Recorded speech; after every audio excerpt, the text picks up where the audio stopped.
കർത്താവിൽ പ്രിയ സഹോദരന്മാരെല്ലാവർക്കും വീണ്ടും വരുന്നതായ കർത്താവായ യേശുക്രിസ്തുവിൻ്റെ നാമത്തിലുള്ള വന്ദനത്തെ പ്രാരംഭമായിട്ട് ഓർപ്പിക്കുന്നു.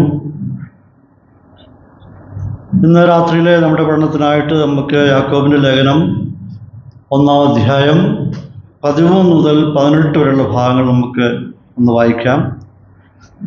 1-ാം അധ്യായം 13 മുതൽ 18 വരെ. പരീക്ഷിക്കപ്പെടുമ്പോൾ ഞാൻ ദൈവത്താൽ പരീക്ഷിക്കപ്പെടുന്നു എന്ന് ആരും പറയുന്നു. ദൈവം ദോഷങ്ങളാൽ പരീക്ഷിക്കപ്പെടാത്തവനാകുന്നു. താൻ ആരെയും പരീക്ഷിക്കുന്നതുമില്ല. ഓരോരുത്തർ പരീക്ഷിക്കപ്പെടുന്നത് സ്വന്തം മോഹത്താൽ ആകർഷിച്ച് വശീകരിക്കപ്പെടുകയാലാകുന്നു. മോഹം ഗർഭം ധരിച്ച് പാപത്തെ പ്രസവിക്കുന്നു. പാപം കുടിച്ചിട്ട് മരണത്തെ പേറുന്നു. എന്റെ പ്രിയ സഹോദരന്മാരെ, വഞ്ചിക്കപ്പെടരുത്.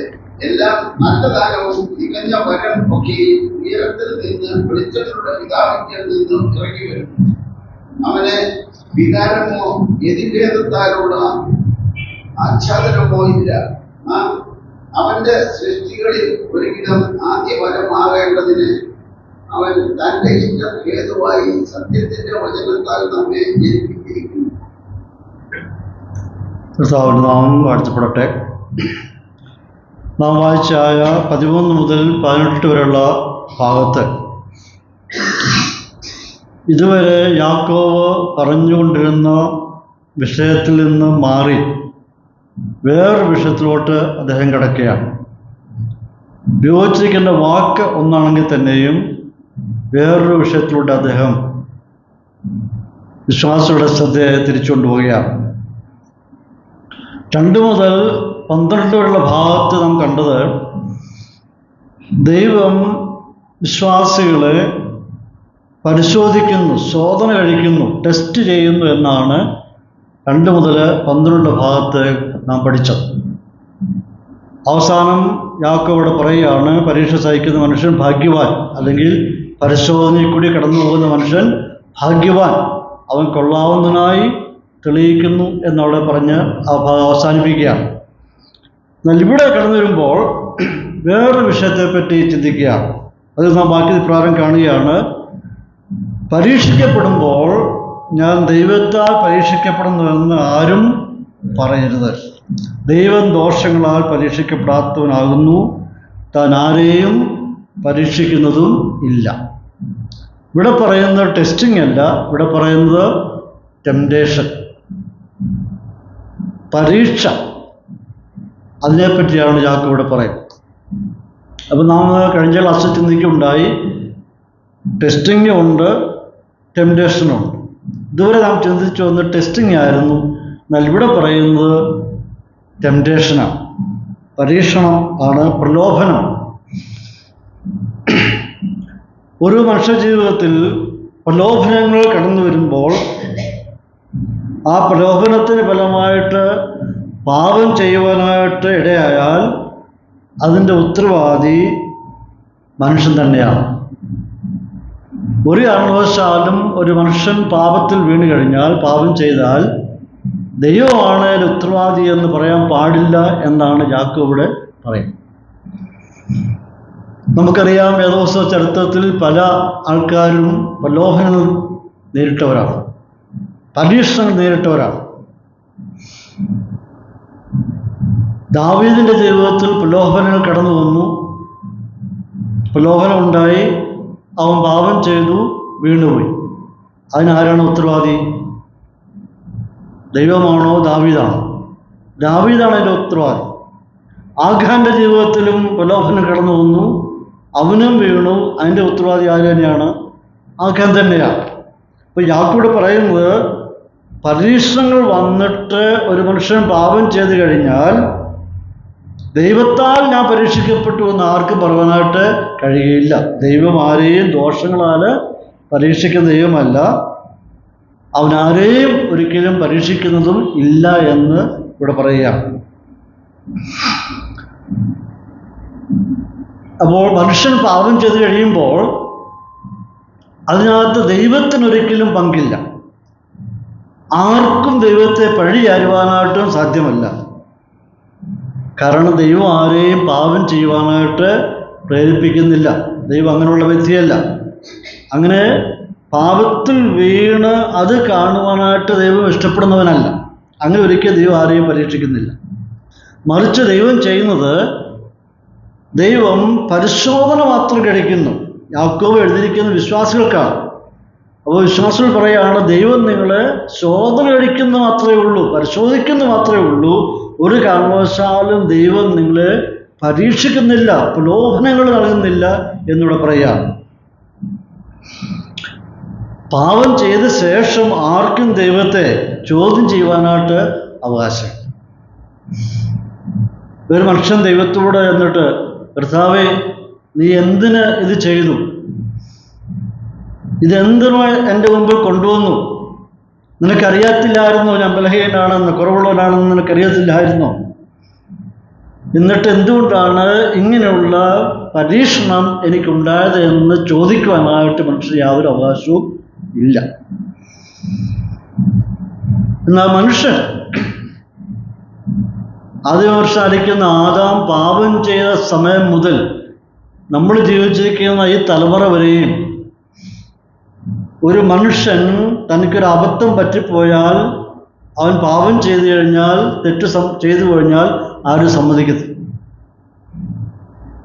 ആദാം പാപം ചെയ്തു ദൈവത്തിന് അകന്നപ്പോൾ ദൈവം വന്നിട്ട് അവൻ്റെ അടുത്ത് ചോദിക്കുകയാണ്, നിനക്കെന്താണ് സംഭവിച്ചത്? ഉടനെ ആദാമിൻ്റെ മറുപടി എന്തായിരുന്നു? എന്നോടുകൂടി ഇരിപ്പാൻ നീ തന്നിട്ടുള്ള സ്ത്രീ വൃക്ഷത്തിൻ്റെ ഫലം തന്നു, ഞാൻ തിന്നുകയും ചെയ്തു. നിനക്ക് എന്ത് സംഭവിച്ചു എന്ന് ചോദിച്ചപ്പോൾ, നീ തന്ന സ്ത്രീ എനിക്ക് ഫലം തന്നു, ഞാൻ തിന്നു, ഇങ്ങനെ സംഭവിച്ചു.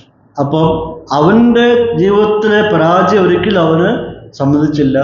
മറിച്ച് നീ എനിക്ക് കൂട്ടായി തന്ന സ്ത്രീയാണ് അങ്ങനെ ചെയ്തത്, അവളെ പഴിച്ചു.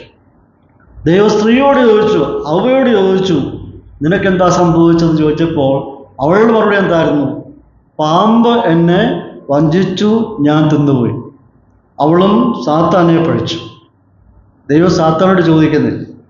വാസ്തവത്തിൽ ഈ മൂന്ന് കൂട്ടരും തുല്യ ഉത്തരവാദികളാണ്. ആദവനും ഉത്തരവാദിത്വമുണ്ട്, ഹവ്വയ്ക്കും ഉത്തരവാദിത്വമുണ്ട്, പാമ്പിനും ഉത്തരവാദിത്വം. തുല്യ പങ്കാളിത്തം ഇവർക്ക് 3 പേർക്കുണ്ട്. യഥാർത്ഥത്തിൽ 3 പേരും തുല്യ ഉത്തരവാദിത്വമുള്ളവരാണ്. എന്നാൽ അപ്പോൾ തന്നെ ദൈവമക്കളായിരിക്കും നമുക്ക്, കർത്താവിനെ കണ്ടുകൊണ്ടിരിക്കുന്ന ദൈവഭക്തന്മാർക്ക്, നാം അഭിമുഖീകരിക്കുന്ന ജീവിതത്തിൽ കടന്നു വരുന്ന പ്രലോഭനങ്ങളെ അതിജീവിക്കുവാനായിട്ടുള്ള എല്ലാ സംവിധാനങ്ങളും ദൈവം നമുക്ക് ഒരുക്കിയിട്ടുണ്ട്. രക്ഷപ്പെടുവാനുള്ള മാർഗം ദൈവം നമുക്ക് നൽകിയിട്ടുണ്ട്. ഒന്ന്, നമ്മളിൽ വസിക്കുന്ന മനസ്സാക്ഷി, കോൺഷ്യൻസ്, അത് ദൈവികമാണ്. അത് നമ്മിങ്ങനെ കുറ്റം വിധിച്ചുകൊണ്ടിരിക്കും. മനസ്സാക്ഷി നമ്മോട് മന്ത്രിക്കുന്നുണ്ട്, അത് തെറ്റാണ്, പാടില്ല എന്ന് ദൈവം നമ്മളെ സ്ഥാപിച്ചിരിക്കുന്ന മനസ്സാക്ഷി മന്ത്രിക്കും. അപ്പോൾ തന്നെ ദൈവം നമ്മെ ബുദ്ധിയുള്ളവരായിട്ടാണ് നിർമ്മിച്ചിരിക്കുന്നത്. നാം ഒരിക്കലും മെക്കാനിക്കൽ ബീയിങ് അല്ല. മനുഷ്യൻ മെക്കാനിക്കലല്ല. സ്വിച്ച് അമർത്തുമ്പോൾ ഇത് ഫാനും ലൈറ്റൊക്കെ കത്തുന്ന പോലെ ഉള്ള സംവിധാനത്തിലല്ല ദൈവം നമ്മെ സൃഷ്ടിച്ചിരിക്കുന്നത്. ദൈവം നമുക്ക് ബുദ്ധി നൽകിയിട്ടുണ്ട്, അവൻ്റെ പരിജ്ഞാനം നമുക്ക് നൽകിയിട്ടുണ്ട്. അത് ചിന്തിക്കുവാനും ആലോചിക്കാനുള്ളതാണ്. അപ്പോൾ തന്നെ ഒരു ദൈവഭക്തനിൽ ദൈവത്തിൻ്റെ പരിശുദ്ധാത്മാവും വാസം ചെയ്യും. ഈ പരിശുദ്ധാത്മാവിൻ്റെ പ്രവൃത്തി എന്താണ്? നമ്മളിൽ പാപത്തെക്കുറിച്ചും നീതിയെക്കുറിച്ചും ന്യായവിധിയെക്കുറിച്ചും ബോധം വരുത്തും. അപ്പോൾ നമ്മൾ വസിക്കുന്ന പരിശുദ്ധാത്മാവും നമ്മെ ഇങ്ങനെ ബോധ്യം വരുത്തിക്കൊണ്ടിരിക്കുകയാണ്. നമ്മുടെ മനസ്സാക്ഷി നമ്മോട് മന്ത്രിക്കുന്നുണ്ട്, തെറ്റാണ് എന്ന് പറയുന്നു. അപ്പോൾ തന്നെ ദൈവാത്മാവ് നമ്മോട് സംസാരിക്കുന്നു, ഇത് തെറ്റാണ് എന്ന് സംസാരിക്കുന്നു. അതേ സമയത്ത് തന്നെ ദൈവത്തിൻ്റെ വചനം നമ്മെ ഒരുപാട് പ്രാവശ്യം പലയിടങ്ങളായിട്ട് നമ്മെ ഓർമ്മപ്പെടുത്തുന്നുണ്ട്. അതിൻ്റെ കോൺസിക്വൻസ്, പരിണിത ഫലങ്ങൾ എന്തൊക്കെയാണ് എന്ന് ദൈവവചനത്തിൽ നമുക്ക് കാണാൻ കഴിയുന്നുണ്ട്.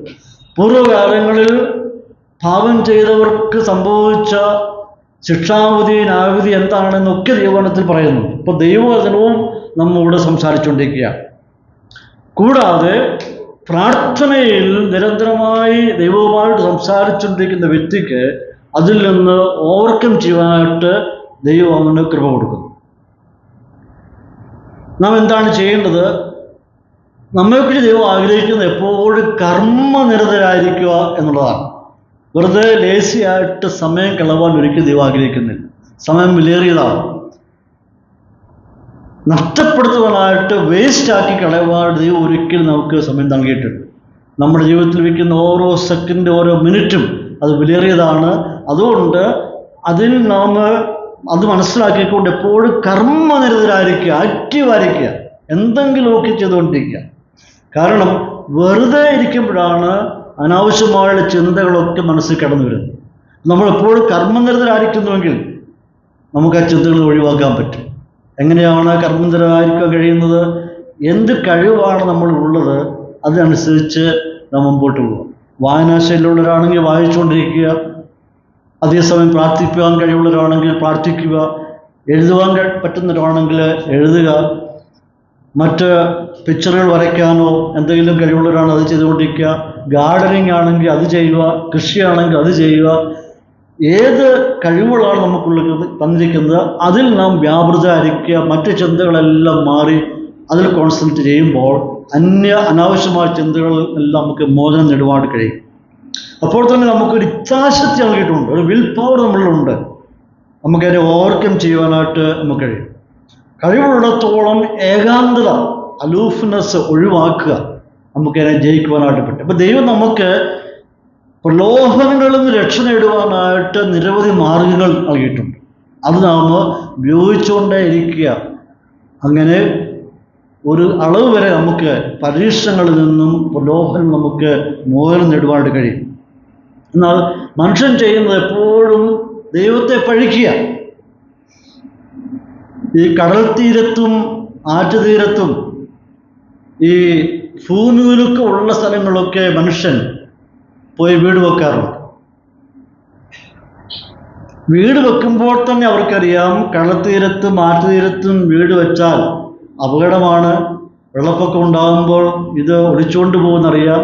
ചില ഏരിയ ഒക്കെ ഹൈ റേഞ്ചിലൊക്കെ ചെന്ന് കഴിയുമ്പോൾ അവിടെ ചില ഭാഗങ്ങൾ ഭൂമിയിലൊക്കത്തിന് സാധ്യതയുള്ള സ്ഥലങ്ങളാണ്. ഇത് മുന്നറിയിപ്പ് കൊടുത്തിട്ടും മനുഷ്യൻ എന്ത് ചെയ്യുന്നു? അവിടെ കൊണ്ട് വീട് വെക്കും. അപ്പോൾ മഴ വരുമ്പോൾ എന്ത് ചെയ്യുന്നു? ഭൂമിയിലൊക്കമായിട്ടും വെള്ളപ്പൊക്കമായിട്ടും ഇതെല്ലാം ഒലിച്ചു പോകും. ഇതിൻ്റെ ഉത്തരവാദി ആരാണ്? ദൈവത്തെ പഠിക്കാൻ പറ്റുമോ? കാരണം എല്ലാ സംവിധാനങ്ങളും ഉപയോഗിച്ചുകൊണ്ട് മനുഷ്യന് ഏതെല്ലാം നിലകളിൽ ഗവൺമെൻറ് ഭാഗത്തു നിന്നും അല്ലാതെയും ഒക്കെ ഇൻഫർമേഷൻ കൊടുത്തിട്ടും അവഗണിച്ചുകൊണ്ട് അവൻ സ്വന്തം ഇഷ്ടപ്രകാരം നീങ്ങുമ്പോൾ അപകടങ്ങൾ സംഭവിച്ചു കഴിയുമ്പോൾ അതിൻ്റെ ഉത്തരവാദി അവൻ തന്നെയാണ്. അപ്പോൾ ദൈവത്തെ പഠിക്കുവാനായിട്ട് നമുക്ക് സാധിക്കില്ല. അപ്പോൾ ഇവിടെ യാക്കോബ് പറഞ്ഞു വരുന്നത്, ദൈവം പാപത്തിൽ വീഴേണ്ടതിന് ആരെ എന്ത് ചെയ്യുന്നില്ല? പരീക്ഷിക്കുന്നു. ശ്വാസങ്ങളോട് പറയുകയാണ്, പാപത്തിൽ വീഴുവാനായിട്ട് ദൈവം ആരെയും അങ്ങനെ പരീക്ഷിക്കുന്നില്ല.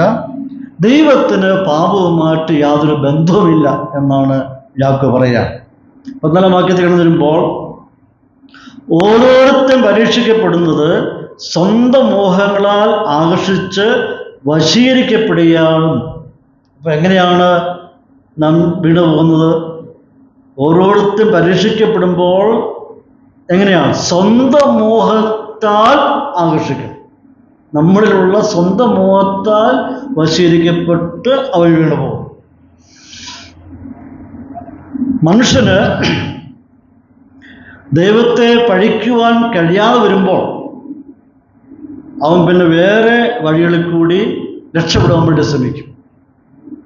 ദൈവമല്ല എൻ്റെ കാരണക്കാരൻ, ദൈവത്തെ പഠിച്ചിട്ട് കാര്യമില്ല എന്ന് ബോധ്യമാകുമ്പോൾ പിന്നെ അവൻ ചെയ്യുന്നത് ഫിലോസഫിക്കലായിട്ടും സൈക്കോളജിക്കലായിട്ടും പോകും. താത്വികമായിട്ടും മനഃശാസ്ത്രപരമായിട്ടും അവൻ നീങ്ങും. എന്നിട്ട് സൈക്കോളജി അനുസരിച്ച് നോക്കുമ്പോൾ അവൻ പറയുന്നത് പാപം എന്ന് പറയുന്നത് ഒരു രോഗമാണ്. മനഃശാസ്ത്രജ്ഞന്മാർ പറയുന്നത് പാപം ഒരു രോഗമാണ്. ഇത് പറഞ്ഞിട്ട് എന്ത് ചെയ്യുന്നറിയാവോ? ദൈവത്തിൻ്റെ ശിക്ഷാവധിയിൽ നിന്ന് ദൈവത്തിൻ്റെ ന്യായവിധിയിൽ നിന്നും രക്ഷപ്പെടുവാൻ വേണ്ടിയാണ് അവന് ശ്രമിക്കുന്നത്. പാപം എന്ന വാക്ക് ഉപയോഗിക്കാതെ ഇതൊരു രോഗമാണ് എന്ന് പറഞ്ഞിട്ട് അവന് വരാൻ പോകുന്ന ശിക്ഷാവിധിയിൽ നിന്ന് അവൻ ഒന്ന് രക്ഷപ്പെടുവാൻ വേണ്ടി ശ്രമിക്കുക. അപ്പോൾ അവൻ പറഞ്ഞുകൊണ്ട് അവൻ സ്ഥാപിക്കുന്നത്, പാപം അത് രോഗമാണെങ്കിൽ പിന്നെ എന്തിനാണ് ദൈവം അവനെ ശിക്ഷിക്കുന്നത്? അതിനെ രോഗമെന്ന് കണക്കാക്കുന്നു. അപ്പോൾ രോഗി എന്തിനാണ് ദൈവം ശിക്ഷിക്കുന്നത് എന്നാണ് മനഃശാസ്ത്രജ്ഞന്മാർ, സൈക്കോളജിസ്റ്റ് ചോദിക്കുന്നത്. പ്രിയപ്പെട്ടവരെ, പാപം ഒരിക്കലും ഒരു രോഗമല്ല. പാപം മനുഷ്യൻ്റെ ധാർമ്മികമായിട്ടുള്ള ഒരു അധപ്പതനമാണ്. ഈ അധപ്പതനത്തിന്, ഈ ഒരു പ്രവൃത്തികൾക്ക് തീർച്ചയായിട്ടും അവൻ ദൈവം കണക്ക് കൊടുത്തേ മതിയാകും. ഉദാഹരണത്തിന് മോഷണം, പരദൂഷണം, വ്യക്തിഹത്യ, ഇത് രോഗമാണോ പാപമാണോ? പാപമാണ്. അത് രോഗമല്ല. മനുഷ്യൻ്റെ ഉള്ളിൽ നിന്നും പുറത്തു വരുന്ന ചില അധാർമ്മികമായിട്ടുള്ള നീക്കങ്ങളാണ്. അതിനെ എങ്ങനെയാണ് നമുക്ക് രോഗം എന്ന് പറയാൻ പറ്റുന്നത്? ഇതിന് ശിക്ഷാവിധി ലോകത്തിൻ്റെ കോടതിയിലുമുണ്ട്, ദൈവത്തിൻ്റെ കോടതിയിലുമുണ്ട്. അപ്പം അതൊരിക്കലും രോഗമല്ല. അപ്പോൾ പാപം എവിടെ നിന്നാണ് കടന്നു വരുന്നത്? സ്വന്തം മോഹത്താലാണ് പാപം കടന്നു വരുന്നതെന്ന് യാക്കോബ് പറയാം. പാപം നമ്മളിൽ നിന്ന് കടന്നു വരുന്നു. ആ പഴയ സ്വഭാവം, പഴയ മനുഷ്യൻ്റെ ആ പഴയ സ്വഭാവം നമ്മൾ വീണ്ടും ഉണ്ട് എന്നുള്ളതാണ്. നമുക്ക് മാറ്റം സംഭവിച്ചു, പരിവർത്തനം സംഭവിച്ചു എന്നുള്ളത് കൊണ്ട് പഴയ സ്വഭാവം തുടച്ചു മാറ്റി എന്നല്ല, മറിച്ച് സംഭവിച്ചത് നമ്മളിലോട്ട് ഒരു പുതിയ സ്വഭാവം കൂടി അതുകൊണ്ട് സ്ഥാപിച്ചു, നട്ടു എന്നുള്ളതാണ്. ക്രിസ്തുവിനെ രക്ഷകനായി സ്വീകരിച്ചു കഴിഞ്ഞപ്പോൾ അവൻ്റെ റൈറ്റസ്നെസ്, കർത്താവിൻ്റെ നീതി, കർത്താവിൻ്റെ സ്വഭാവം നമ്മളിലോട്ട് കൊണ്ട് നട്ടു. പഴയ സ്വഭാവം എപ്പോഴും കിടപ്പുണ്ട്, ഒരു പുതിയ സ്വഭാവം നമ്മളിലോട്ട് നൽകിയിരിക്കും. ആ പുതിയ സ്വഭാവം പഴയ സ്വഭാവത്തെ ഓവർകം ചെയ്യുവാനായിട്ടുള്ള കൃപ ദൈവം നൽകുന്നു എന്നുള്ളതാണ്. ചെറിയൊരു ഉദാഹരണം പറഞ്ഞാൽ നിങ്ങൾക്ക് മനസ്സിലാക്കാൻ വേണ്ടിയാണ് ഞാൻ പറയുന്നത്. നാം എല്ലാവരും, ഇന്ത്യയിലുള്ള സകല ആൾക്കാരും നാം എല്ലാവരും ഇടത്ത് സൈഡിൽ കൂടിയാണ് വാഹനം ഓടിക്കുന്നത്. നമ്മുടെ സൈഡ് ഇടത്ത് സൈഡാണ്. വിദേശ രാജ്യങ്ങളിൽ പലയിടത്തും വലത്തൂടെ ഓടിക്കുന്നത്. നാം ഉദാഹരണത്തിന് നാം വിദേശ രാജ്യത്ത് പോകുന്നിരിക്കട്ടെ, അവിടെ ചെന്ന് അവിടുത്തെ റൂളെല്ലാം പഠിച്ചു, അവിടെ ഓടിക്കാൻ ലൈസൻസൊക്കെ കിട്ടി, നാം വലത്ത് സൈഡിൽ കൂടി വണ്ടി ഓടിച്ചുകൊണ്ട് പോവുകയാണ്. അവരുടെ നിയമം അനുസരിച്ച് വലത്തുകൂടി ഓടിച്ചുകൊണ്ട് പോകുക. ഓടിച്ചുകൊണ്ട് പോകുമ്പോൾ പെട്ടെന്ന് ഓരോ ചിന്തകളും ഒക്കെ വന്നപ്പോൾ പെട്ടെന്ന് അറിയാതെ നമ്മൾ എങ്ങോട്ട് എടുക്കുന്നു, വണ്ടി ഇടത്തിലോട്ട് പോകും. പല സംഭവിച്ചിട്ടുണ്ട് പലർക്കൊക്കെ. അതെന്തുകൊണ്ടാണ്? എന്തുകൊണ്ടാണ് സംഭവം? ആ പഴയ നമ്മുടെ ഓർമ്മ, പഴയ ഓർമ്മ, ഇന്ത്യയിൽ ഓടിച്ചായ ഓർമ്മ, അത് ഇതിനകത്ത് ഫുള്ളി കോൺസെൻട്രേറ്റ് ചെയ്ത് ഇവിടുത്തെ നിയമം എങ്ങനെയാണ് എന്ന് ഡ്രൈവിങ് മാത്രം ചിന്തിച്ചുകൊണ്ട് ഓടിക്കുവാനും സംഭവിക്കില്ലായിരുന്നു. അതിനിടയ്ക്ക് നാം പല കാര്യങ്ങളെപ്പറ്റി ചിന്തിച്ചപ്പോൾ പെട്ടെന്ന് മാറി. അപ്പോൾ ക്യാമറ കണ്ണത് കണ്ടു, ശിക്ഷ വിധിച്ചു, ഫൈനടയ്ക്കായിട്ട് വന്നു. ഇതിൻ്റെ കാരണക്കാരാരാ? അപ്പോൾ എന്തുകൊണ്ടാണ് സംഭവിച്ചത്? ആ പണ്ട് ഓടിച്ച ആ ഡ്രൈവിങ്ങിൻ്റെ ആ ഓർമ്മ മനസ്സിൽ കിടക്കുന്നതുകൊണ്ടാണ് അങ്ങനെ സംഭവിച്ചത്. ദൈവമക്കളായിരിക്കും നാം ഏതെങ്കിലും സന്ദർഭത്തിൽ പാപത്തിൽ വശീകരിക്കപ്പെട്ട് അതിൻ്റെ മോഹങ്ങളോട് പോകുമ്പോൾ അതിൻ്റെ കാരണം എന്താണ്? പഴയ സ്വഭാവം നമ്മളിൽ ഉണ്ട് എന്നുള്ളതാണ്. പഴയ മനുഷ്യൻ്റെ പഴയ സ്വഭാവം ഉണ്ട്. അതുകൊണ്ടാണ് പലപ്പോഴും നമ്മെ വശീകരിച്ചു കൊണ്ടുവന്നത്. മത്തായിയുടെ സുവിശേഷം 15-ാം അധ്യായത്തിൽ 18-ാം വാക്യം കർത്താവ് അഭിപ്രായം പറയുണ്ടായി, വായിൽ നിന്ന് പുറപ്പെടുന്നതോ ഹൃദയത്തിൽ നിന്ന് വരുന്നു. നമ്മൾ എന്തെങ്കിലും സംസാരിക്കുന്നുണ്ടെങ്കിൽ എവിടെ നിന്ന് വരുന്നു? ഹൃദയത്തിൽ നിന്ന് വരുന്നു. അത് മനുഷ്യനെ എന്ത് ചെയ്യുന്നു? അശുദ്ധമാക്കുന്നു. എങ്ങനെയെന്നാൽ ദുശ്ചിന്ത, കൊലപാതകം, വ്യഭിചാരം, പരസംഗം, മോഷണം, കള്ളസാക്ഷ്യം, ദൂഷണം എന്നിവ ഹൃദയത്തിൽ നിന്ന് പുറപ്പെട്ടു വരുന്നു. മനുഷ്യനെ അശുദ്ധമാക്കുന്നത് ഇതത്ര. അപ്പോൾ ഈ ചിന്തകളൊക്കെ എവിടെ നിന്ന് വരുന്നു?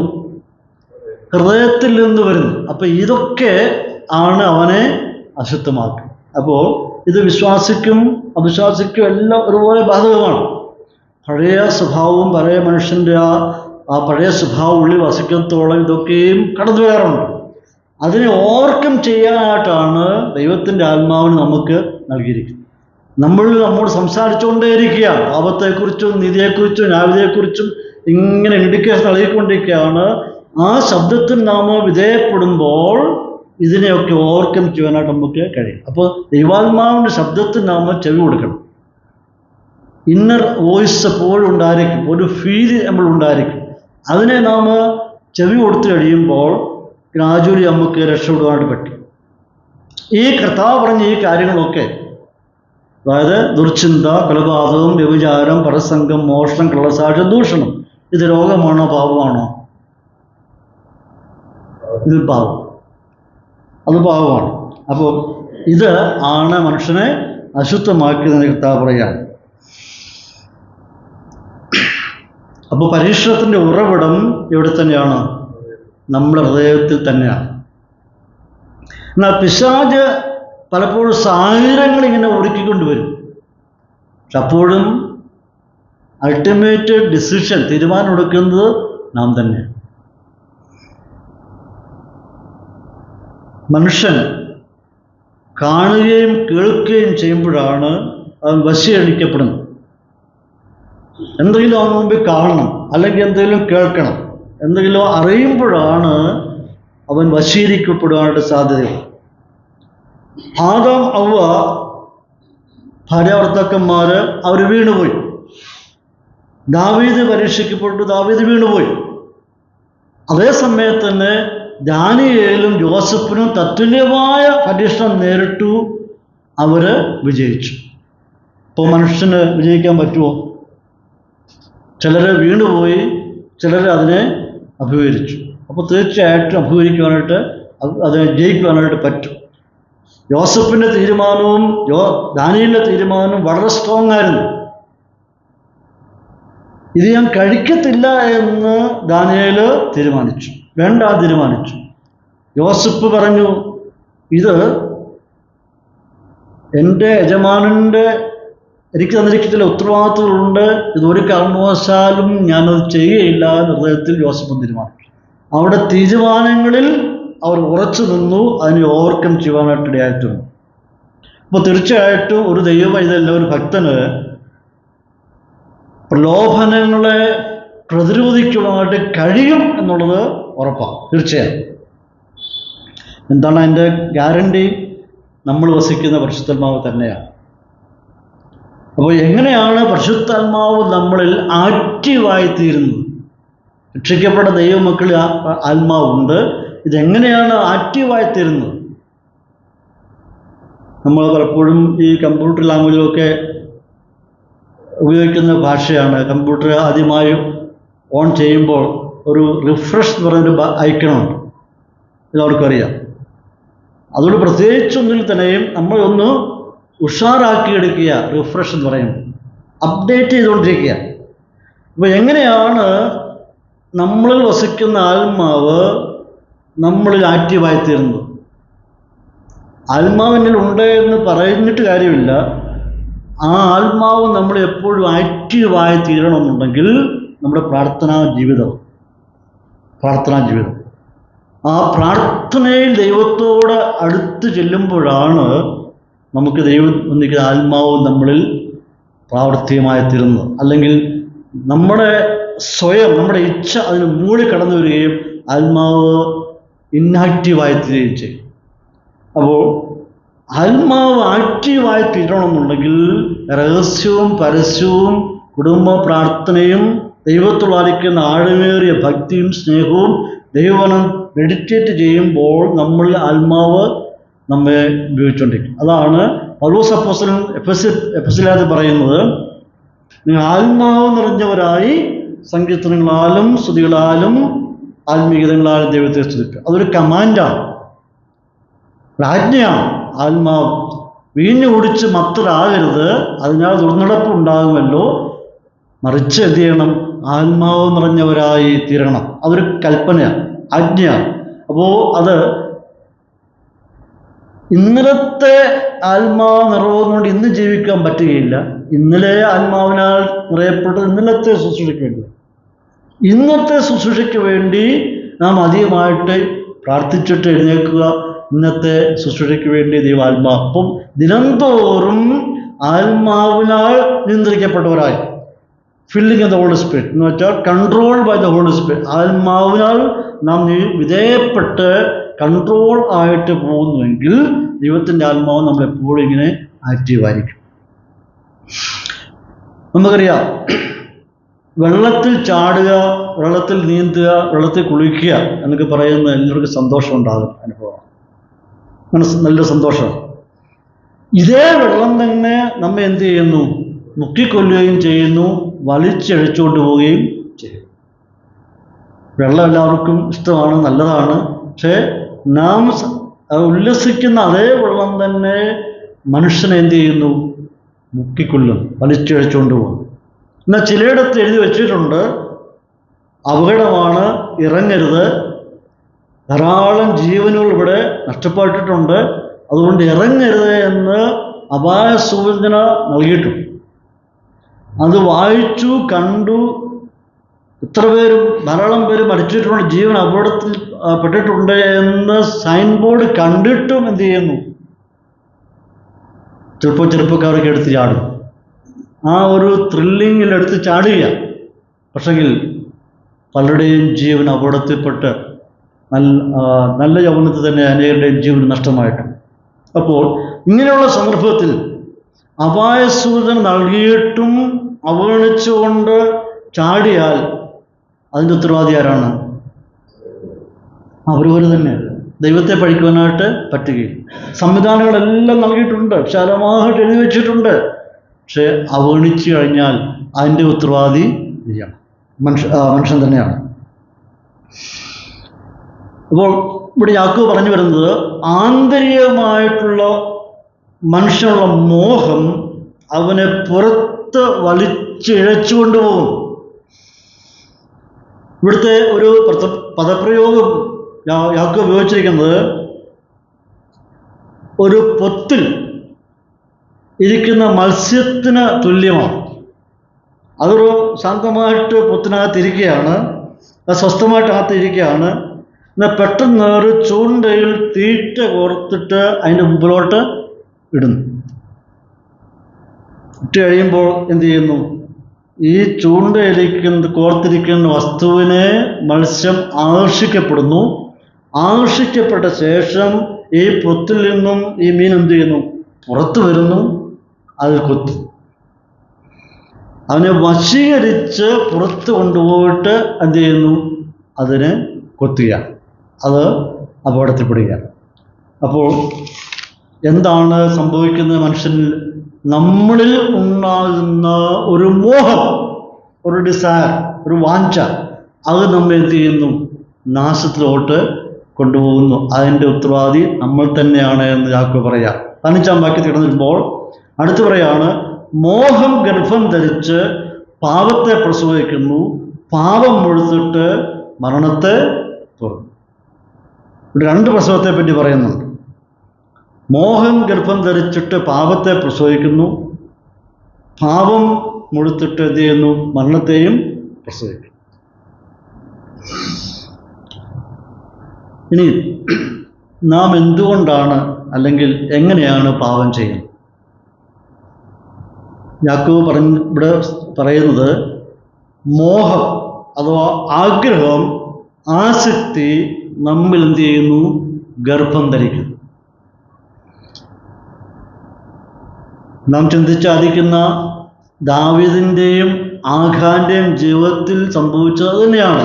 കണ്ടു, മോഹിച്ചു, എടുത്തു. അപ്പോൾ മോഹം അവനുണ്ടായി, അതിനെ ഇഷ്ടപ്പെട്ടു, അത് അവസാനം കൈവശപ്പെടുത്തി. അശുദ്ധമായിട്ടുള്ള ചിന്തകൾ മനസ്സിൽ കടന്നു വരുമ്പോൾ നാം അതിനെ ഇഷ്ടപ്പെടുന്നു.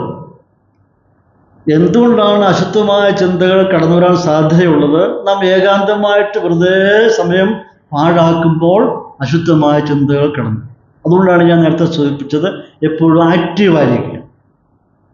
അങ്ങനെ വരുമ്പോൾ നമുക്ക് ഇങ്ങനെയുള്ള ചിന്തകൾ മനസ്സിൽ നിന്ന് രക്ഷപ്പെടുവാൻ തുടങ്ങും. നമുക്ക് വേറൊരു വിഷയത്തിൽ കോൺസെൻട്രേറ്റ് ചെയ്യാൻ പറ്റും. അപ്പോൾ വെറുതെ സമയം ഇങ്ങനെ പാഴാക്കുന്നവർക്ക് ഇങ്ങനെ ചിന്തകൾ കടന്നു വരികയും അത് മോഹം ധരിച്ചിട്ട് ഒരു ഗർഭസ്ഥ അവസ്ഥയിൽ രൂപം പ്രാപിച്ചിരിക്കുക. എന്നാൽ അപ്പോൾ തന്നെ ചിലതൊക്കെ എടുത്ത് കളയുവാൻ നമുക്ക് അറിയാം, വേണ്ടാന്നൊക്കെ നമുക്ക് എല്ലാവർക്കും അറിയാം. ഉദാഹരണത്തിന് ഒരു കറിക്കകത്തുള്ള കരിവേപ്പില നമുക്ക് എടുത്ത് കളയാനായിട്ട് നമുക്ക് അറിയാം. എന്തുകൊണ്ടാണ് എടുത്ത് കളയുന്നത്? കറിവേപ്പില കഴിച്ചാൽ ദോഷമൊന്നുമില്ല, നല്ലത് തന്നെയാണ്. പക്ഷേ കറിക്കകത്തുള്ള ഈ കറിവേപ്പില അല്ലെങ്കിൽ വേറെ സാധനങ്ങൾ എടുത്ത് കളവാൻ നമുക്ക് നന്നായിട്ട് അറിയാം. വേണ്ട, അതെനിക്ക് വേണ്ട, എടുത്ത് കളയാം.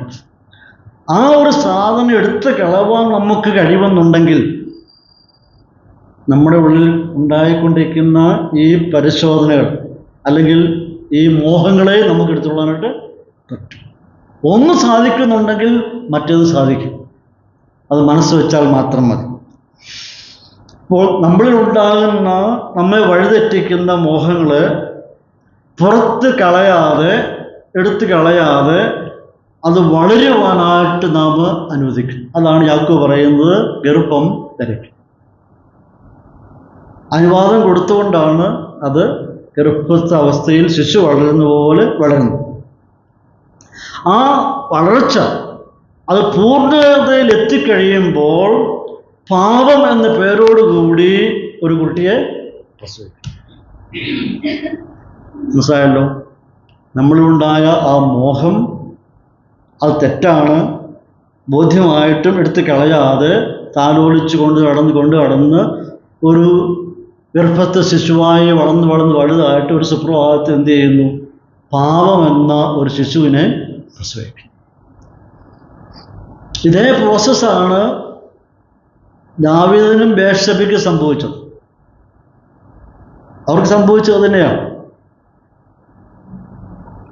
അതിനുശേഷം പാപം വളർന്ന് അവസാനം എന്ത് ചെയ്യുന്നു? മരണത്തെയും കൂടി പ്രസവിക്കും. അപ്പോൾ ഒരേ സമയത്ത് രണ്ട് പ്രസവം നടക്കുകയാണ്. ആദവും പ്രസവിക്കുന്നു, മരണത്തെയും പ്രസവിക്കുന്നു. രണ്ടും ഒരേ സമയത്ത് നടക്കുകയാണ്. ഒരു സ്വാഭാവികമായിട്ടുള്ള ചോദ്യം നമ്മുടെ മനസ്സിൽ കടന്നു വരാറുണ്ട്. പ്രലോഭനം അല്ലെങ്കിൽ ടെംപ്റ്റേഷൻ പാപമാണ്, പരീക്ഷണം പാപമാണ്, പ്രലോഭനം പാപമാണ്. പ്രലോഭനം ഒരിക്കലും പാപമല്ല, ഒരിക്കലും പാപമല്ല. പ്രലോഭനം പാപമല്ല. പിന്നെ എങ്ങനെയാണ് പാപമായി തീരുന്നത്? എപ്പോഴാണ് ഗർഭധാരണം നടക്കുന്നത് അപ്പോഴാണ് പാപമായി തീരുന്നത്. സകല ഭൂസിമാവാസികൾക്കും പരീക്ഷണമുണ്ട്, വിശുദ്ധന്മാർക്കും അശുദ്ധന്മാർക്കും എല്ലാം ഉണ്ട്. എങ്ങനെയാണ് പാപമായി തീരുന്നത്? നാം അതിലോട്ട് ഈട് ചെയ്യുമ്പോൾ, അതിലോട്ട് വീണ് കഴിയുമ്പോഴാണ് അത് പാപമായിട്ട് തീരുന്നത്. ഈ കാലഘട്ടത്തിൽ ഉള്ള പ്രത്യേകത, പ്രത്യേകിച്ച് ഫേസ്ബുക്ക് ഒക്കെ ഉപയോഗിക്കുന്നവർക്കറിയാം, ഇപ്പോൾ കാണുന്ന ഒരു ട്രെൻഡ് എന്ന് പറയുന്നത്, നാം ഏതിനാണ് ഇഷ്ടപ്പെടുന്നത്. ഇപ്പം എനിക്കിപ്പോൾ ഗാർഡനിങ് ആണ് ഇഷ്ടം ആകുന്നതെങ്കിൽ ആ ഗാർഡനെ പറ്റി അടിച്ചു കഴിയുമ്പോൾ ഗാർഡനെ പറ്റിയുള്ള എല്ലാ അറിവും കിട്ടും. പിന്നെ അടുത്ത് വരുന്നതും അതിൻ്റെ വേറൊരു ലെവലിലാണ്, മുഴുവൻ ഗാർഡനിങ്ങിനെ പറ്റിയായിരിക്കും. കൃഷിയാണെങ്കിൽ കൃഷിയെപ്പറ്റി, മറ്റേത് വിഷയത്തെപ്പറ്റിയാണ് നാം സെർച്ച് ചെയ്യുന്നത് അതിൻ്റെ ഹയർ ലെവലിലുള്ളതാണ് കടന്നു വരുന്നത്. ചിലപ്പോൾ അബദ്ധവശാൽ നമ്മളെന്തെങ്കിലും കാണുമ്പോൾ യോഗ്യമല്ലാത്ത പല കാര്യങ്ങളും കടന്നു വരാറുണ്ട്. അവിടെയാണ് നാം ശ്രദ്ധിക്കേണ്ടത്. ഈ കടന്നു വരുന്ന ഒന്നും പാപമായി തീരുന്നില്ല. ഇതൊക്കെ പരീക്ഷണങ്ങളാണ്, പാപമായി തീരുന്നില്ല. നാം ചെയ്യേണ്ടത്, ഇതെന്നെ നാശത്തിലോട്ട് കൊണ്ടുപോകും, എൻ്റെ ബുദ്ധിയെയും എൻ്റെ ചിന്തകളെയും ആത്മീയതയെയും ബാധിക്കും എന്ന് ബോധ്യമാകുമ്പോൾ എന്ത് ചെയ്യണം? നമ്മൾ അവിടെ നിന്ന് എക്സിറ്റ് എടുക്കുക, പുറത്തു വരിക. അത് മാത്രമേ ഉള്ളൂ ലക്ഷ്യം. അപ്പം ഇതിങ്ങനെ ഉണ്ടായിക്കൊണ്ടേയിരിക്കും. പരീക്ഷണങ്ങളും പ്രലോഭനം ഒഴിക്കും പാപമല്ല. എപ്പോഴാണ് അതിൽ വീണ് മുഴുകി, എപ്പോഴാണ് ഒരു ശിശു ഒരു അമ്മയുടെ ഉദരത്തിൽ ഉരുവായി തുടങ്ങുന്നത്, അവിടെയാണ് പാപം തുടങ്ങുക എന്ന് പറയുന്നത്. അപ്പോൾ അതായത് ഹൃദയത്തിലെ ദുഷ്ടചിന്തകൾ ആക്ഷനാകുമ്പോൾ പ്രലോഭനം പാപമായിത്തീരും. അതുവരെയും പ്രലോഭനം പാപമല്ല. ഈ ചിന്തകൾ ആക്ഷൻ, ഒരു പ്രവൃത്തി ആരംഭിക്കുമ്പോൾ അത് പാപമായി തീരുകയാണ്. മാർട്ടിൻ ലൂതർ ഒരിക്കൽ അഭിപ്രായം പറയുണ്ടായി, നമ്മുടെ തലയ്ക്ക് മുകളിൽ കൂടി പോകുന്ന പക്ഷികളെ നമുക്കൊന്നും ചെയ്യാനായിട്ട് പറ്റത്തില്ല. അതിങ്ങനെ പറന്നു പോയിക്കൊണ്ടേയിരിക്കും, അതിനെ ഒന്നും ചെയ്യാനായിട്ട് പറ്റുകയില്ല. എന്നാൽ നമ്മുടെ തലയിലെ മുടിക്കകത്ത് വന്നിട്ട് അത് കൂട് പണിയാൻ ശ്രമിക്കുകയാണെന്നുണ്ടെങ്കിൽ നമുക്കതിനെ ഓടിച്ചോളാൻ പറ്റും. മുകളിൽ കൂടി പറന്നു പോകുന്നതിനൊന്നും ചെയ്യാൻ പറ്റത്തില്ല, അത് പോയിക്കൊണ്ടേയിരിക്കും. എന്നാൽ നമ്മൾ അത് കടന്നു വന്നിട്ട് അത് താവളം ഉണ്ടാക്കാൻ ശ്രമിക്കുകയാണെന്നുണ്ടെങ്കിൽ നമുക്കതിനെ ഓടിക്കുവാനായിട്ട്. കഴിഞ്ഞ ദിവസം ഫേസ്ബുക്കിൽ ഞാൻ കാണുകയുണ്ടായി, ഒരു കാട്ടുപോത്തിൻ്റെ കൊമ്പിനിടയ്ക്ക് ഒരു കിളി കൂട് വെച്ച് അതിനകത്ത് മുട്ടയിട്ട് കൊണ്ടു നടക്കും. അത് പുതിയൊരു ഐഡിയ, രസമുണ്ട് കാണാനായിട്ട്. കാരണം ഈ കാട്ടുപോത്ത് എവിടെല്ലാം പോകുന്നു അതെല്ലാം കിളിയും പോകും. അത് ഞാൻ അപൂർവമായിട്ട് കണ്ടിട്ടുള്ള കാഴ്ചയാണ്. സാധാരണ കിളികളൊക്കെ കൂട് കെട്ടി അത് മുട്ടയിട്ട് വിരിച്ചാണ് പോകുന്നത്. ഇത് ഒരു വിചിത്രമായി എനിക്ക് തോന്നി, വളരെ ഒരു രസകരമായി തോന്നി. അപ്പോൾ ഇത് ഇങ്ങനെയുള്ള പരീക്ഷണങ്ങളൊക്കെ കടന്നു വരുമ്പോൾ നമുക്ക് അതിനെ ഓടിച്ചു പോകാനായിട്ട് പറ്റും, അതിൽ നിന്ന് മോചനം നേടുവാൻ പറ്റും. പാപം അങ്ങനെ വളർന്ന് വരും, പൂർണ്ണത എത്തിക്കഴിയുമ്പോൾ അടുത്തൊരു മരണമുണ്ട്. അതാണ് മരണമെന്ന് പറയുന്നത്. ഇപ്പോൾ തിരുവെഴുത്ത് നാം പഠിക്കുമ്പോൾ 3 വിധത്തിലുള്ള മരണത്തെപ്പറ്റി നമുക്ക് കാണാൻ പറ്റും. ഒന്നാമത്തെ മരണം എന്ന് പറയുന്നത് ഫിസിക്കൽ ഡെത്ത്, ശാരീരിക മരണം. ഈ ശാരീരിക മരണം എന്ന് പറയുന്നത് ശരീരത്തിൽ നിന്ന് ആത്മാവ് വേർപെടുന്നതിനെയാണ് ശാരീരിക മരണം എന്ന് പറയുന്നത്. രണ്ടാമത്തെ മരണം സ്പിരിച്വൽ ഡെത്ത്, ആത്മീയ മരണം.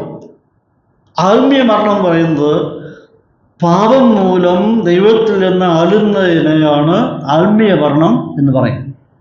മനുഷ്യൻ പാപം ചെയ്തു ദൈവത്തിൽ അകലുന്നതിന് ആത്മീയ മരണം എന്ന് പറയുന്നത്. മൂന്നാമത്തെ മരണമാണ് ഇറ്റേണൽ ഡെത്ത്, നിത്യമരണം. നിത്യമരണം എന്ന് പറയുന്നത് എന്നേക്കുമായി അവൻ ദൈവത്തിൽ നിന്ന് വേർപിരിഞ്ഞു പോകും. ഇതിനെ രണ്ടാമത്തെ മരണമെന്നും തിരുവെഴുത്തിൽ നമുക്ക് വായിക്കാൻ കഴിയുന്നു.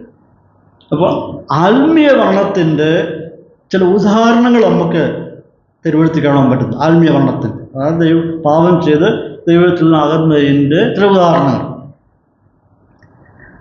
മുടിയൻപുത്രൻ അപ്പൻ്റെ വീട്ടിൽ നിന്ന് കിട്ടാവുന്ന സമ്പത്തെല്ലാം വാങ്ങിച്ചുകൊണ്ട് അവൻ ഒരു യാത്ര പോയി. കൂട്ടുകാരോട് കൂടി പണമെല്ലാം ചെലവഴിച്ച് എല്ലാം തീർന്ന ശേഷം സുബോധം വന്നു, അപ്പൻ്റെ വീട്ടിലോട്ട് പോകണമെന്നുള്ള താല്പര്യമുണ്ടായി. മടങ്ങി വന്നപ്പോൾ അപ്പൻ അവനെ സ്വീകരിക്കുകയുണ്ടായി.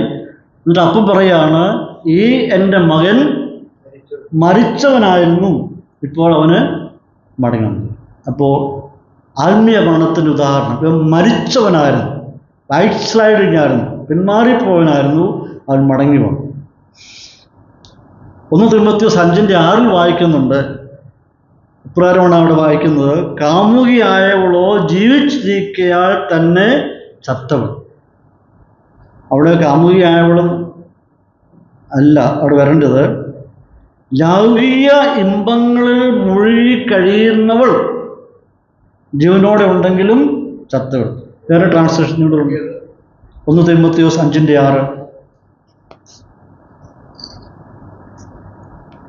നിങ്ങളുടെ ഇരിക്കുന്ന ട്രാൻസ്ലേഷൻ ഏതാ?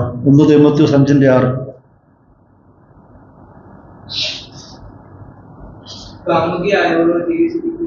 അത് വേറെ പരിഭാഷയുണ്ടോ?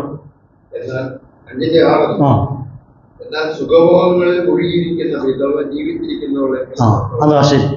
സുഖഭോഗങ്ങളിൽ മുഴുകിയിരിക്കുന്നവൾ ജീവിച്ചിരിക്കുന്നുവെങ്കിലും ചത്തു. അപ്പോൾ ഇവിടെ പറഞ്ഞിരിക്കുന്ന കാമുകിയാവളും അതല്ല ശരി.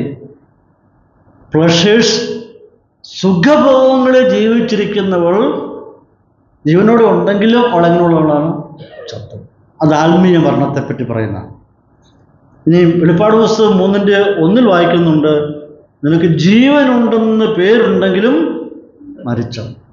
ഇപ്പം ഇത് 3 ആത്മീയ മരണത്തിൻ്റെ ഉദാഹരണമാണ്. എന്നാൽ ഇവിടെ യാക്കോബ് പറയുന്ന മരണം എന്ന് പറയുന്നത് വിശ്വാസികളുടെ ബന്ധത്തില്ല. യാക്കോബ് എഴുതുന്നത് വിശ്വാസികൾക്കാണ്. ഇവിടെ യാക്കോബ് പറയുന്ന മരണം എന്ന് പറയുന്നത് സെപ്പറേഷനാണ്. വിശ്വാസിയിൽ പാപം കടന്നു വരുമ്പോൾ എന്ത് ചെയ്യുന്നു? അവൻ ഗ്രാജുവലി ദൈവത്തിൽ നിന്ന് അകലുന്നു. ദൈവത്തോടായിരിക്കുന്ന കൂട്ടായ്മയുടെ ബന്ധത്തിന് ഉലച്ചിൽ സംഭവിക്കുന്നു. ദൈവത്തോടെനിക്ക് കൂട്ടായ്മ ഉണ്ട് എന്ന് പറയുകയും തുടർമാനമായി പാപം ജീവിതത്തിൽ ചെയ്തുകൊണ്ടിരിക്കുകയും ആണെങ്കിൽ അവനൊരിക്കലും വിശ്വാസി ആവത്തില്ല. പാപം ചെയ്യും, സാധ്യതയുണ്ട്. എന്നാൽ ജീവിതത്തിനുടനീളം പാപം ചെയ്തുകൊണ്ട് ജീവിക്കുകയാണെന്നുണ്ടെങ്കിൽ അവനൊരിക്കലും വിശ്വാസി ആയിരിക്കും. വിശ്വാസികൾ, നമ്മളത് കഴിഞ്ഞ ക്ലാസ്സുകളിൽ 1 യോഹന്നാന്റെ ലേഖനം പഠിച്ച സമയത്ത് വിശാലമായി ചിന്തിച്ചതാണ്. ഒരു വിശ്വാസിക്ക് ഒരിക്കലും പാപത്തിൽ തുടരുവാനായിട്ട് പറ്റുകയില്ല. പാപം ചെയ്യുവാൻ സാധ്യതയുണ്ട്, എന്നാൽ ഒരിക്കലും അത് തുടരുവാനായിട്ട് പറ്റുകയില്ല. ഇനി 16-17 വാക്യങ്ങളിൽ 16 വാക്യത്തിൽ വായിക്കുന്നുണ്ട്, എൻ്റെ പ്രിയ സഹോദരന്മാരെ വഞ്ചിക്കപ്പെടരുത്. അടുത്ത യാക്കോബ് പറയാണ്, നിങ്ങൾ ഒരിക്കലും വഞ്ചിക്കപ്പെടരുത്. ഈ പ്രയോഗം പൗലോസ് അപ്പോസ്തലൻ ലേഖനങ്ങൾ കാണുന്നുണ്ട്. ഇതിൻ്റെ അർത്ഥം മനസ്സിലാക്കണമെന്നുണ്ടെങ്കിൽ അബ്രഹാമിനോട് ദൈവം വിളിച്ചിട്ട് പറയാണ്, നിന്റെ ഏകജാതനായിരിക്കുന്ന മകനായ ഇസ്ഹാക്കിനെ എന്ത് ചെയ്യണം? എനിക്ക് ഹോമയാഗം കഴിക്കണം. ഇസ്ഹാക്കിന് യാഗം കഴിക്കുവാനായിട്ട് അബ്രഹാം ആവശ്യപ്പെടുകയാണ്. നാം ആ ഭാഗത്തു നിന്ന് ചിന്തിക്കുമ്പോൾ നമ്മുടെ പ്രഥമ ദൃഷ്ടിയിൽ നമുക്ക് തോന്നിപ്പോകുന്നത് ദൈവം അബ്രഹാമിനോട് ഒരു കൊലപാതകം ചെയ്യുവാനായിട്ട് പ്രേരിപ്പിക്കുന്നതായിട്ട് തോന്നും. എന്താ പറയുന്നത്? നിന്റെ മകനെ നീ കൊണ്ട് ഹോമയാഗം കഴിക്കണം. കൊല്ലാതെ എങ്ങനെയാണ് യാഗം കഴിക്കുന്നത്? അപ്പോൾ അവനെ കൊല്ലുക. അപ്പോൾ ദൈവം കൊലപാതകത്തിന് പ്രേരിപ്പിക്കുകയാണോ എന്ന് തോന്നിപ്പോകും, അല്ലേ? ഒരു അവസ്ഥയെ നിഷ്പക്ഷമായി ചിന്തിച്ചു കഴിയുമ്പോൾ ദൈവം കൊലപാതകം ചെയ്യാൻ വേണ്ടി അബ്രഹാമിനെ പ്രേരിപ്പിക്കുകയാണോ എന്ന് തോന്നിപ്പോകും. കൊല്ലുവാനും പറയുന്നുണ്ട്, പിന്നെ അബ്രഹാം തയ്യാറാകുമ്പോൾ പറയുന്നുണ്ട് തൊടാനും പാടില്ല. രണ്ടും ദൈവം പറയും. ഒരു ഘട്ടത്തിൽ ദൈവം കൊണ്ടുപോയി ഹോമയാഗം കഴിക്കാൻ പറഞ്ഞിട്ട് റെഡി ആയപ്പോൾ പറയാ അവനെ തൊടാൻ പാടില്ല. ഇതെന്തുമായിരുന്നു? പരിശോധനയായിരുന്നു, പ്രലോഭനമായിരുന്നു? പരിശോധന. അത് പരിശോധനയാണ്. എന്തൊരു പരിശോധനയാണ്? ഞാൻ പറയുന്നത് അതുപോലെ അനുസരിക്കുമോ ഇല്ലയോ എന്നുള്ള ടെസ്റ്റായിരുന്നു. അവൻ കൊന്നിരുന്നുവെങ്കിൽ, അബ്രഹാം തൻ്റെ മകനെ കൊന്നിരുന്നുവെങ്കിൽ ദൈവം അബ്രഹാമിനെ കൊലപാതകം ചെയ്യാൻ വേണ്ടി പ്രേരിപ്പിച്ചു എന്ന് പറയേണ്ടതായിട്ട് വന്നു. എന്നാൽ ദൈവം ഉദ്ദേശിച്ചത് ഇവനെ ടെസ്റ്റ് ചെയ്യുക.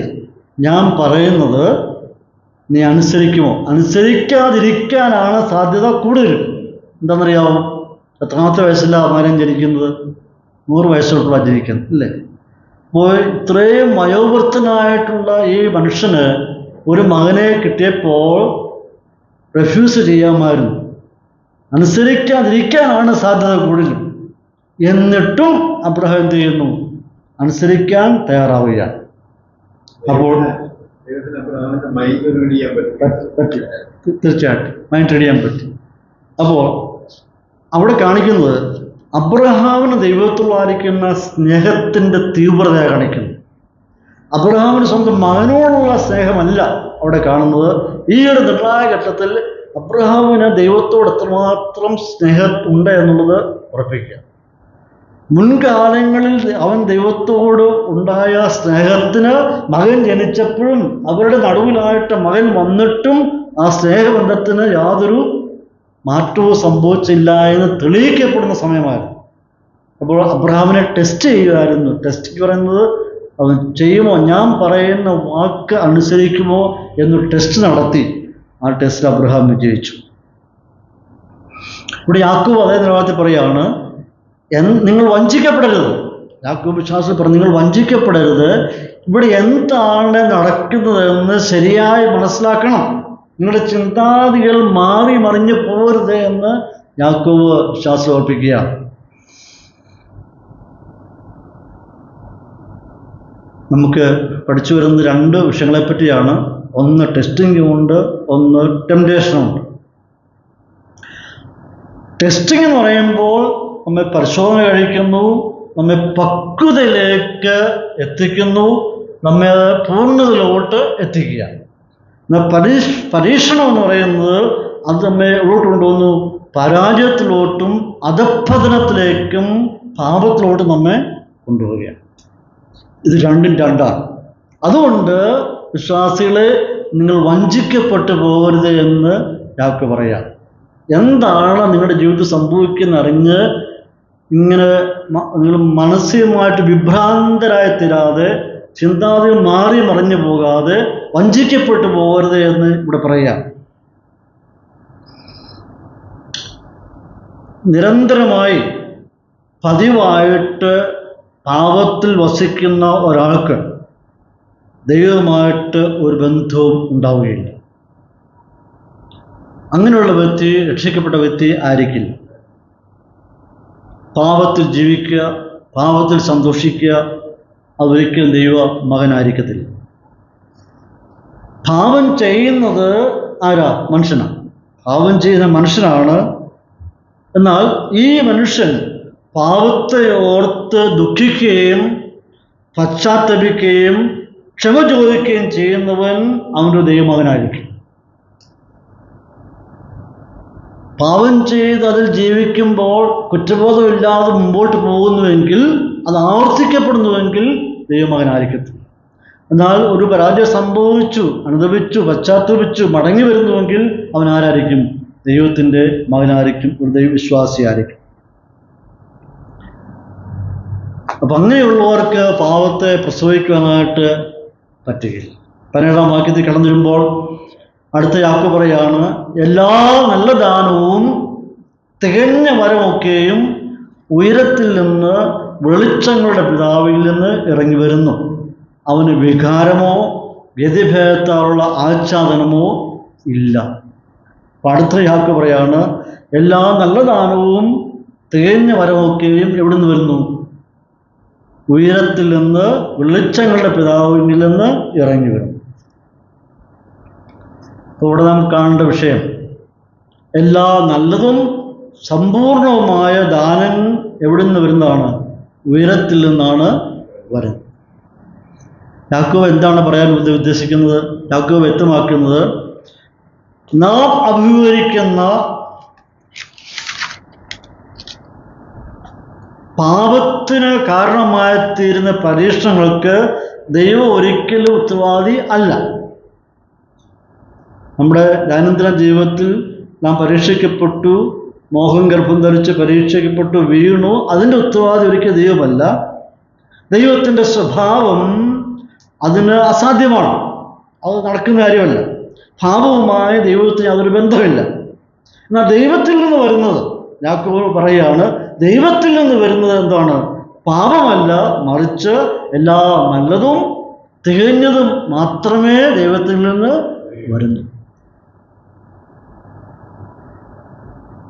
മോശമായിട്ടുള്ള ഒന്നും ദൈവത്തിൽ നിന്ന്, അത് നമുക്ക് ദോഷമായി തീരുന്ന, പാപത്തെ പ്രസവിക്കുന്ന, മരണത്തെ പ്രസവിക്കുന്ന, അതിന് കാരണമായിരുന്ന ഒന്നും തന്നെ ദൈവത്തിൽ നിന്ന് വരികയില്ല. പിന്നെ എന്താണ് നമ്മുടെ ജീവിതത്തിൽ വരുന്നത്?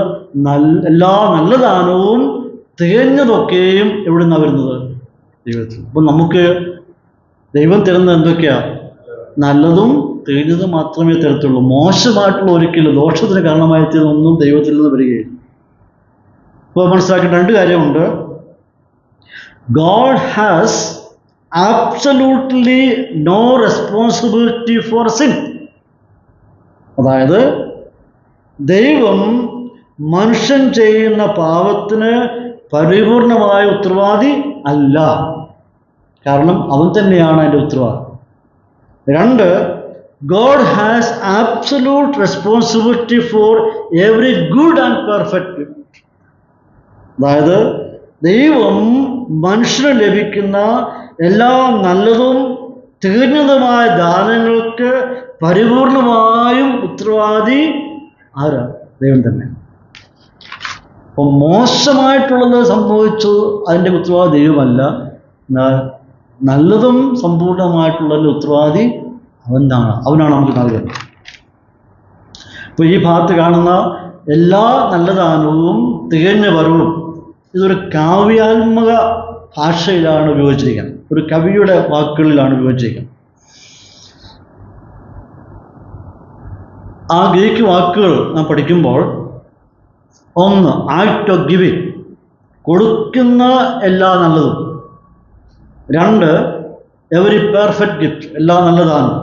ഇപ്പം നാം മനസ്സിലാക്കേണ്ടത്, കൊടുക്കുന്ന എല്ലാ നല്ലതും ദൈവത്തിൽ നിന്ന് വരുന്നു, നല്ലതെല്ലാം ഉയരത്തിൽ നിന്നും വരും. അപ്പോൾ നമുക്ക് ലഭിക്കുന്ന എല്ലാ ദാനവും ദൈവത്തിൽ നിന്നുള്ളതാണ്. നമുക്ക് ലഭിക്കുന്ന എല്ലാം ഉയരത്തിൽ നിന്നുമാണ് കടന്നു വരുന്നത്. അപ്പോൾ ദൈവം വിശ്വാസികൾക്ക്, ദൈവഭക്തന്മാർക്ക് കൊടുക്കുന്നതെല്ലാം നല്ലതുമായിരിക്കും, തികഞ്ഞതുമായിരിക്കും, അത് സമ്പൂർണതയുള്ളതായിരിക്കും. അതൊരിക്കലും ദോഷത്തിൻ്റെ കാരണമായിട്ട് ഭവിക്കുകയും. അതെവിടെ നിന്ന് വരുന്നു എന്നാണ് യാക്കോബ് പറയുന്നത്? വെളിച്ചങ്ങളുടെ പിതാവിൽ നിന്ന് വരുന്നു. അതായത് നല്ലതും തികഞ്ഞതും ഒക്കെ എവിടെ നിന്ന് വരുന്നു? വെളിച്ചങ്ങളുടെ പിതാവിൽ നിന്ന് വരുന്നു. എന്താണ് വെളിച്ചങ്ങളുടെ പിതാവ്? വെളിച്ചങ്ങളുടെ പിതാവ്. ഈ പിതാവിനെ സൃഷ്ടിതാവും ഉറവിടവും എന്ന് വിശേഷിപ്പിച്ചിരിക്കുകയാണ്. ദൈവമാണ് വെളിച്ചങ്ങളുടെ പിതാവും വെളിച്ചങ്ങളുടെ ഉറവിടവും. എന്താണ് വെളിച്ചങ്ങൾ എന്ന് പറയുന്നത്? എന്താണ് വെളിച്ചങ്ങൾ? ആർക്കെങ്കിലും പറയാം? വെളിച്ചങ്ങളുടെ പിതാവ് എന്ന് പറഞ്ഞാൽ എന്താണ് വെളിച്ചങ്ങൾ? വെളിച്ചങ്ങൾ എന്ന് പറയുന്നത് സൂര്യൻ, ചന്ദ്രൻ, നക്ഷത്രം, ഇതാണ് വെളിച്ചങ്ങൾ. എല്ലാ നല്ല ദാനവും വെളിച്ചങ്ങളുടെ പിതാവായ ദൈവത്തിൽ നിന്ന് വരുന്നു. അതാണ് വെളിച്ചങ്ങൾ പറയുന്നത്. മനുഷ്യവർഗത്തിന് വെളിച്ചം നൽകുവാൻ വേണ്ടി, പ്രകാശം നൽകുവാൻ വേണ്ടി, ഊർജ്ജം നൽകുവാൻ വേണ്ടി ഒക്കെയാണ് ഇവയെ ദൈവം അതിൻ്റെ ഗാലക്സി ചെയ്ത് നിർമ്മിച്ച് വെച്ചിരിക്കുന്നത്. അതിനും മുകളിലായിട്ടുള്ളവരാണ് വെളിച്ചങ്ങളുടെ പിതാവ്. വെളിച്ചങ്ങളുടെ പിതാവ് എന്നാണ് ദൈവത്തെ ഉദ്ദേശിക്കുന്നത്. അപ്പോൾ ഈ സൂര്യ, ചന്ദ്ര, താരങ്ങൾക്ക് വ്യതിയാനങ്ങൾ സംഭവിക്കാറുണ്ട്. നമുക്കറിയാം, സൂര്യൻ അത് ഒരേ നിശ്ചല അവസ്ഥ നിൽക്കുന്നതാണ്. ഭൂമിയാണ് എന്തിനെ വലം ചെയ്യുന്നത്? സൂര്യനെ വലം ചെയ്യുന്നു. സൂര്യൻ പ്രകാശിച്ചുകൊണ്ടിരിക്കുകയാണ്, ഭൂമി അതിനെ വലം ചെയ്യുമ്പോൾ ഈ പ്രകാശങ്ങളുടെ അവസ്ഥകൾ ഇങ്ങനെ മാറി മാറി വരുന്നു. ഉദയസൂര്യൻ ഉദിച്ചു വരുമ്പോൾ ആ പ്രകാശ തീവ്രത വളരെ കുറവാണ്. എന്നാൽ അതിങ്ങനെ മണിക്കൂറുകൾ കഴിയുമ്പോഴേക്ക് അതിൻ്റെ ചൂട് കൂടിക്കൂടി വരിക.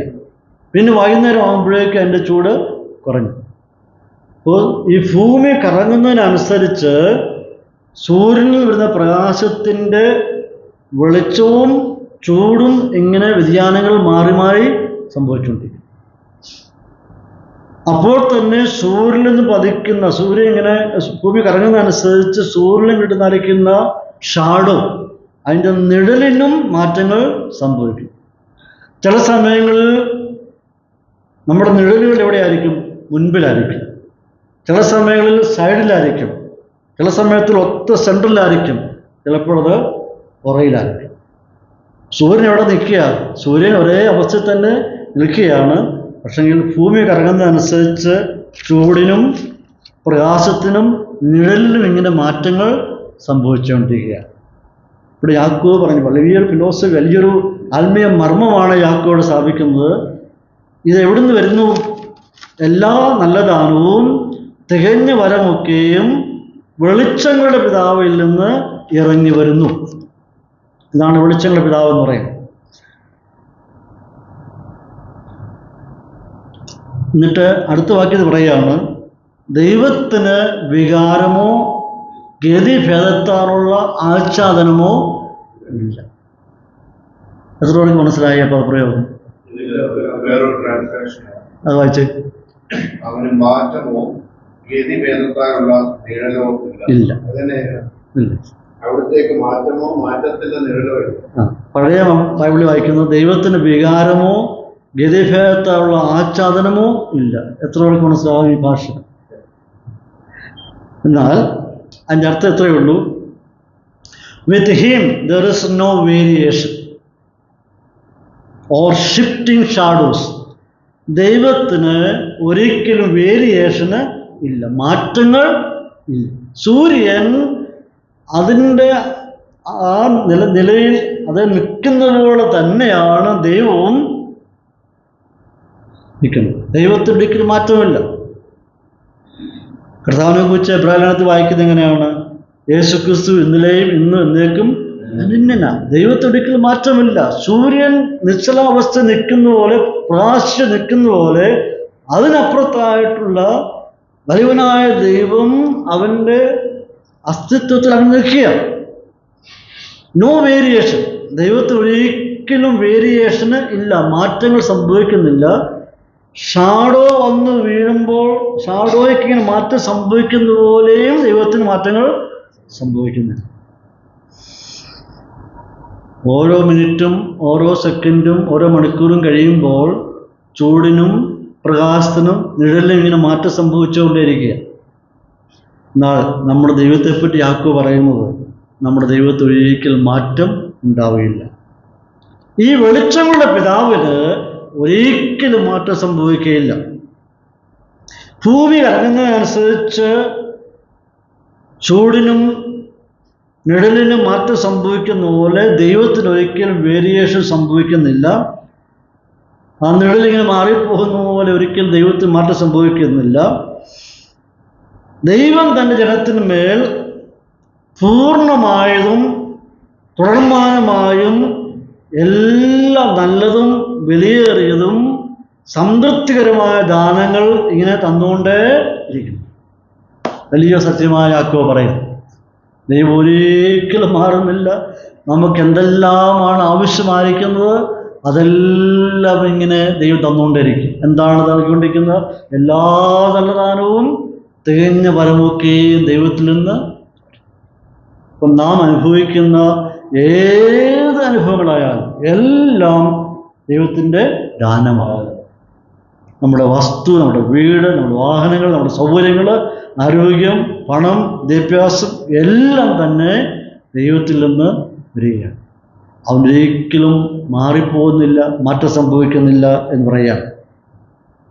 അങ്ങനെ എല്ലാ നല്ല ദാനവും തികഞ്ഞ വരവും സമയാസമയങ്ങളിൽ നമ്മെ സ്നേഹിച്ച് നമുക്ക് നൽകുന്നവനായ ദൈവം പിന്നെ എന്തുകൊണ്ടാണ് പ്രലോഭനങ്ങൾ നൽകി നമ്മെ പാപത്തിൽ വിടുന്നത്? അങ്ങനെ ദൈവം ചെയ്യുമോ? ഒരിക്കലും ചെയ്യത്തില്ല. ഞാൻ പറഞ്ഞ ആശയങ്ങൾ യാക്കോബ് എന്താ സ്ഥാപിക്കുന്നത്? എല്ലാ നല്ല ദാനവും തികഞ്ഞ വരവും സമയാസമയങ്ങളിൽ നൽകി നമ്മളെ സംതൃപ്തരാക്കി നടത്തുന്നതിനായ ദൈവം പിന്നെ എന്തിനാണ് പരീക്ഷകൾ നൽകി നമ്മെ പാപത്തിൽ വീഴും? അങ്ങനെ ദൈവം ഒരിക്കലും ചെയ്യത്തില്ല. ദൈവം ഒരിക്കലും അങ്ങനെ ചെയ്യുകയില്ല. നമ്മൾ യൂദായുടെ പഠിച്ചപ്പോൾ എന്താണ് അവസാനം നാം ചിന്തിച്ചത്? അവസാനത്തെ വാക്യം എങ്ങനെ വായിക്കുന്നത്? വീഴാതെ വണ്ണം നമ്മെ സൂക്ഷിക്കുന്ന ദൈവം. നമ്മെ വീഴാതെ വണ്ണം ദൈവം അവൻ്റെ സന്നിധിയിൽ നിഷ്കളങ്കരായി നമ്മെ സൂക്ഷിക്കും. 18-ാം വാക്യത്തിലേക്ക് കടന്നു വരുമ്പോൾ, നാം അവൻ്റെ സൃഷ്ടികളിൽ ഒരുവിധം ആദ്യഫലമാകേണ്ടതിന് അവൻ തൻ്റെ ഇഷ്ടം ഹേതുവായി സത്യത്തിൻ്റെ വചനത്താൽ നമ്മെ ജനിപ്പിച്ചിരിക്കും. അവൻ്റെ സൃഷ്ടികളിൽ ഒരുവിധം ആദ്യഫലം ആകേണ്ടത്.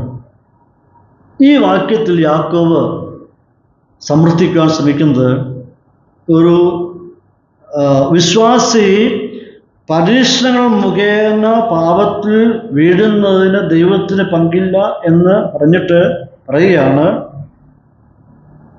ഒരു മനുഷ്യനിൽ സംഭവിച്ച വിഷയം, അതായത് വീണ്ടും ജനനം ദൈവത്തിൻ്റെ സ്വന്തം ഇഷ്ടപ്രകാരമാണ്. നമ്മൾ അധ്വാനിച്ചതുകൊണ്ടോ പരിശ്രമിച്ചുകൊണ്ടോ കഴിവുകൊണ്ടോ മിടുക്കൊണ്ടോ നേടിയെടുത്തതല്ല എന്ത് വീണ്ടും ജന്മം, രക്ഷ എന്ന് പറയും. ദൈവം തൻ്റെ സ്വന്തം ഇഷ്ടപ്രകാരം നമുക്ക് തന്നാണ് ആ രക്ഷ എന്ന് പറയുന്നത്. ഒരു ശിശുവും ഭൂമിയിൽ ജനിക്കുവാനായിട്ട് ആഗ്രഹിച്ചിട്ടില്ല. ആഗ്രഹിച്ച് ജനിച്ച കുഞ്ഞുങ്ങളാരും തന്നെ ഇല്ല. മറിച്ച് പുരുഷൻ്റെയും സ്ത്രീയുടെയും ഇഷ്ടത്താലാണ് ഒരു കുഞ്ഞ് ജനിച്ചത്. അങ്ങനെയാണ് വിശ്വസിച്ചിരിക്കുന്നത്. അങ്ങനെയാണെങ്കിൽ നമ്മുടെ ഉള്ളിൽ നടന്ന വീണ്ടും ജനനം ആരുടെ ഇഷ്ടപ്രകാരമാണ്? നമ്മുടെ ഇഷ്ടപ്രകാരമാണ്. നമ്മൾ അതിനോട് പ്രതികരിച്ചു എന്ന് മാത്രമേ ഉള്ളൂ. പക്ഷെ വീണ്ടും ജനന പ്രക്രിയ നടത്തുന്നതിൻ്റെ കാരണക്കാരനാരാണ്? ദൈവം. അപ്പോൾ ഇവിടെ പറയുന്നു, നാം അവൻ്റെ സൃഷ്ടികളിൽ ആദ്യഫലമാകേണ്ടതിന് അവൻ തൻ്റെ ഇഷ്ടം ഹേതുവായി സത്യത്തിൽ വചനത്താൽ നമ്മെ ജനിപ്പിച്ചിരിക്കുന്നു. അപ്പോൾ ആരാണ് നമ്മെ ജനിപ്പിച്ചത്? അവൻ്റെ ഇഷ്ടത്താൽ അവൻ്റെ വചനപ്രകാരം നമ്മെ വീണ്ടും ജനിപ്പിച്ചിരിക്കുന്നു. അപ്പോൾ അതിൻ്റെ കാരണക്കാരൻ ആരാണ്? ദൈവം. പാപം ചെയ്യുന്നുവെങ്കിൽ അതിൻ്റെ കാരണക്കാരൻ ദൈവമല്ല. പക്ഷെ നമ്മൾ സംഭവിച്ച വീണ്ടും ജനനത്തിന് കാരണക്കാരാരാണ്? നാമല്ല, അത് ദൈവമാണ്. അപ്പോൾ അതിൻ്റെ മുഖ്യ റെസ്പോൺസിബിലിറ്റി ദൈവത്തിനുള്ളതാണ്.